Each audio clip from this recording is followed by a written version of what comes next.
Hey class, school's back in session. I'm your instructor, Captain Foley, and as always, Commander Cockings is here with me as well. Hi, Hi guys. Hi, Rick. Hey. Today we have a very special guest with us to discuss today's topic of interest. We have Mr. Rick Sternbach, everyone. Welcome back to the show, Rick. Hey, great to be here. Thanks, guys. It's always great to have you. This station, as you may have guessed, was designed by the talented Mr. Rick Sternbach, and it is the Jupiter Station. So, there's actually two versions of Jupiter Station, possibly. That one of which being the 22nd century, as heard about in Enterprise, and the 24th century or TNG version seen on screen. It's unclear if they're in fact the same station, or if it's been refitted or updated, or if it's just another station with the same name. We'll discuss both and references where we get each, but mostly stick with TNG because obviously we see it on screen and we have Rick, the designer, with us today. So yeah, do you think this is the same station, Rick, or maybe a later version, or just a completely different one? It could have been an outgrowth of an existing station, or it could have been a replacement. Just like we've had ships with the same name over time, but they're different ships. The Jupiter Station that I know, perfectly well is the one with the six saucers and the big power plants in the basement. Okay, so let's talk about that specific station then, the 24th century version. It has two sets of three saucer section hulls stacked on top of each other with a series of antenna and sensor pallets extending from the bottom. Had a width or span of 784 meters and a height of 705 meters with about 40 decks and a crew complement of 650 personnel. The station was also capable of altitude, attitude, and orbital adjustments only. And now, as we always do, we want to put it into perspective for you size-wise. So Jupiter Station, as we said, had a width of 784 meters. The Sovereign class, or Enterprise E, had a length of 688 meters, so about 100 meters less. A vessel of similar length was the Devore warship, also seen in Voyager, and on a previous episode of Trekyards. So, Rick, how did you approach the size of the station? I mean, it's much, much smaller than Earth Space Dock, which is 3,800 meters long, and it's a lot larger than regular one, which is only 100 meters. So, how did you decide to make it as big as it was? The basic inspiration for the station really was the big station that we saw in the movies. Yeah. Okay, with the space dock doors and that sort of thing.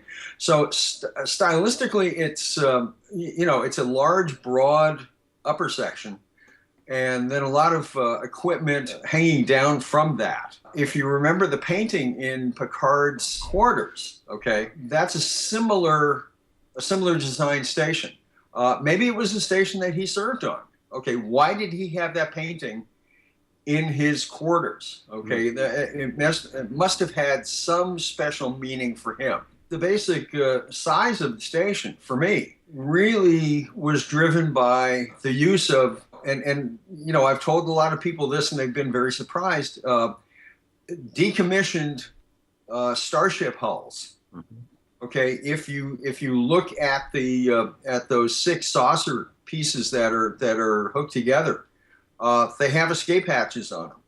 Okay, so there are lifeboats possibly still, installed. Those were hulls maybe about the size of the Ambassador class. Okay, they weren't exact copies of the Ambassador class. Probably another class of ship about the same diameter, and that pretty much drove the rest of the design. Six of those things hooked together, there's a lot of volume in there for operational equipment, quarters, laboratories, you name it, and that's what drove the size of the station. The station was said to possess a light geranium and tritanium double hull and was in fact equipped with no armament of any kind, referring of course to the TNG era one. So we couldn't really find any specific facts or anything really about the 22nd century Enterprise version, whether they had weapons or not, so we're not really sure. I did, however, find out that in 2155, Jupiter Station was the furthest colony that the United Earth government had established within our solar system, which would make me think that because of its far-out position, it should have some sort of weapons emplacements, seeing as how we really don't know what or who is out there. But moving along to the TNG era, though, many more defensive systems were in place within the solar system, as it was now the heart of the Federation. This meant that weapons on board a research station of this type were no longer needed. However, I think that all stations should have some form of weapons personally.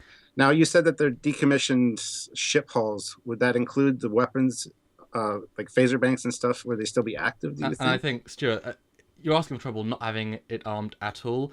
We saw how ineffective the Mars defense perimeter was against the Borg, and then the fleet.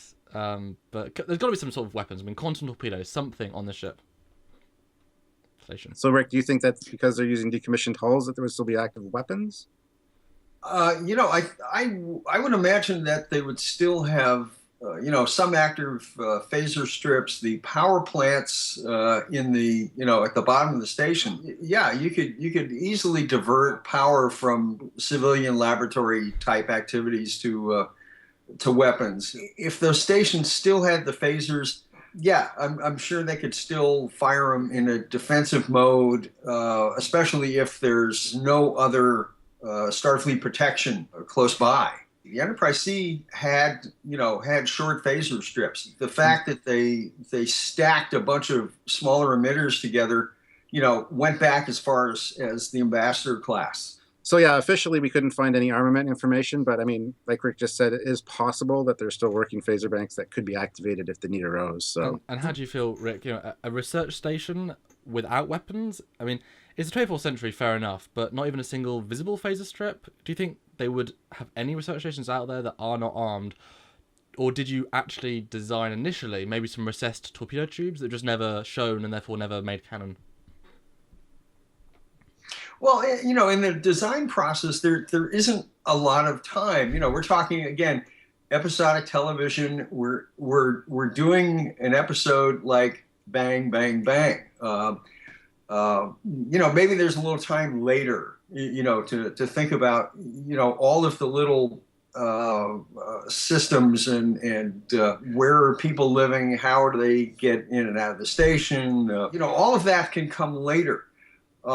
The main requirement for that particular station for me was get it drawn, get it to the CGI guys, get it on screen.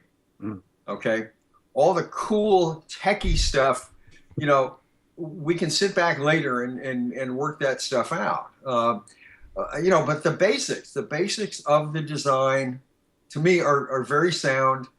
And they can allow for all of the expanded theory on it. Cool. So it seems in the 22nd century, or the Enterprise era, the Jupiter station served as maintenance, supply, and military training outpost. As we hear the new Enterprise phase cannons, which, you know, in the first half of the first series of Enterprise, were to be installed there. And when Commander Tucker and Lieutenant Reed accomplished this, you know, quick DIY install, they didn't actually have to go back. But it would have taken about a week to put all three in. There's also mentioned Enterprise later on that the MACOs, or Military Assault Command Operations, and I think we all knew what that stood for, actually had a training weapons facility on Jupiter Station. So, you know, combine that with the fact that there's a ship and maintenance facility, I'm sure that in the Enterprise era, it would have had some form of weapons, especially after the Xindi attack.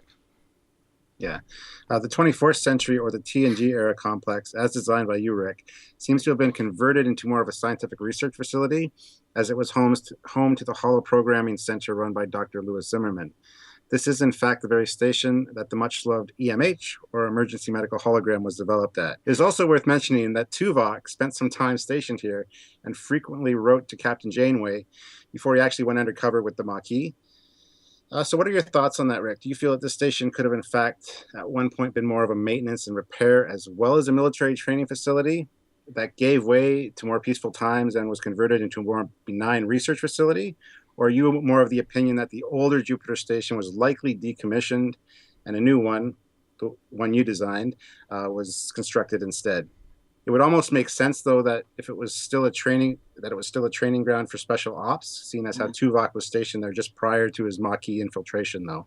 So, well, you know, I think that you know, a station, once you have that asset in place, Starfleet should be able to quickly change it from one thing to another thing. Shared operations. If by the time we saw it on Voyager, it was more of a science station, well, maybe the more defensive assets were relocated somewhere else. It's great fodder for more stories. Mm-hmm.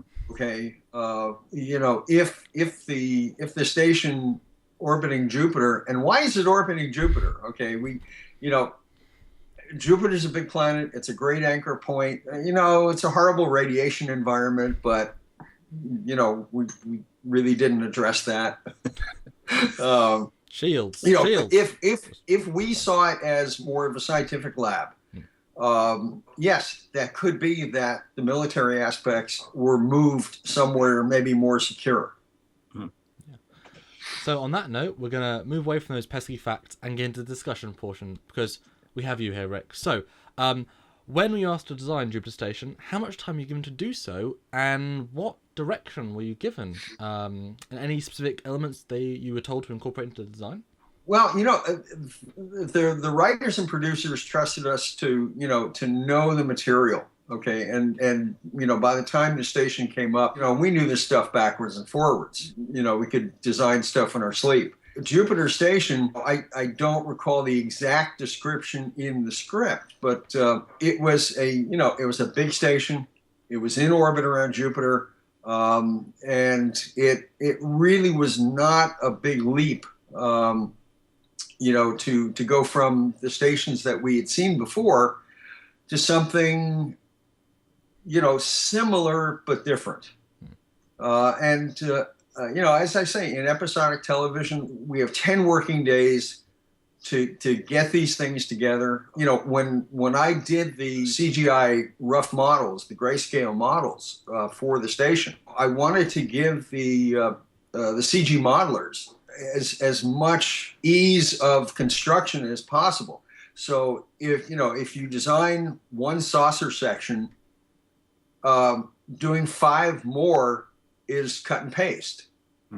And the same thing with all of the additional power generation bits, the sensors, the cosmic energy collectors, and all that sort of thing.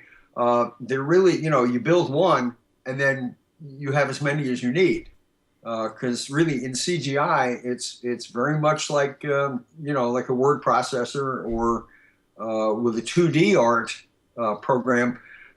You cut and paste, you position everything, and so Jupiter Station for me was just built up very, very quickly. And once we can email those rough files off to the CG vendors, they have at it. They go at it with, their real tools.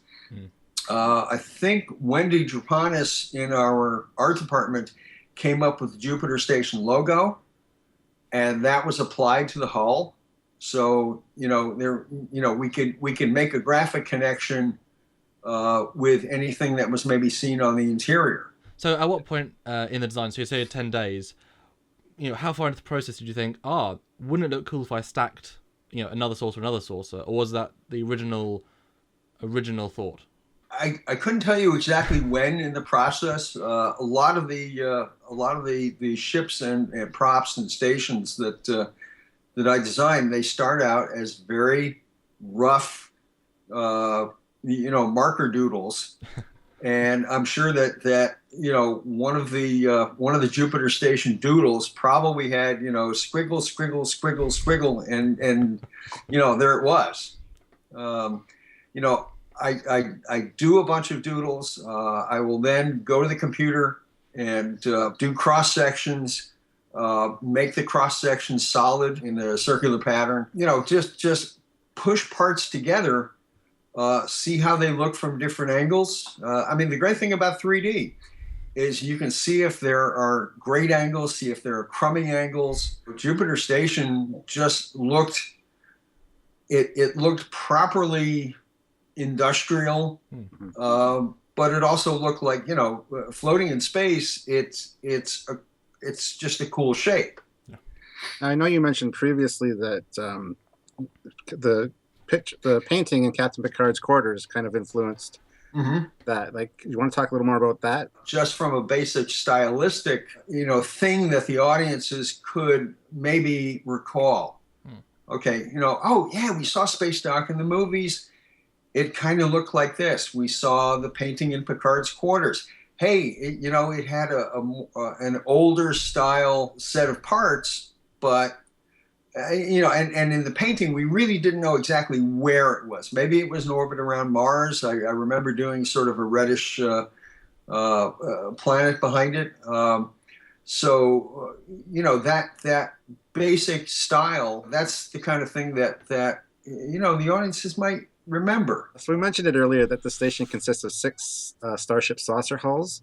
But for the audience, it would be very interesting to hear your thought process on that, whether they were intended to be specifically built saucer module shapes, kind of like a modular design, or whether it was in fact reused or repurposed starships. So did you have that thought going into it? And, was it recycled or was it just modular design? What do you think? Very early on, it occurred to me, okay, if these are basically flat, round things, okay, why not make them decommissioned hulls?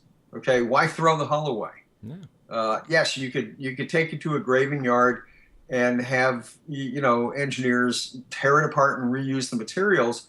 But very early in the process, I thought, okay, why not just make it, a set of hulls that can no longer withstand the stress of warp flight.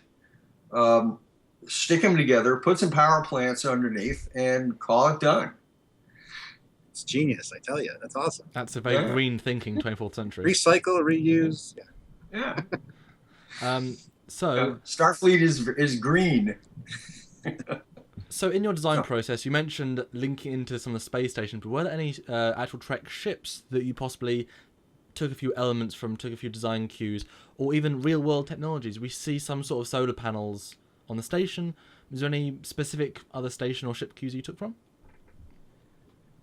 No, I think for Jupiter Station, I just started pushing pieces and parts together. The things you call solar panels, they're not solar panels. They're cosmic energy collectors.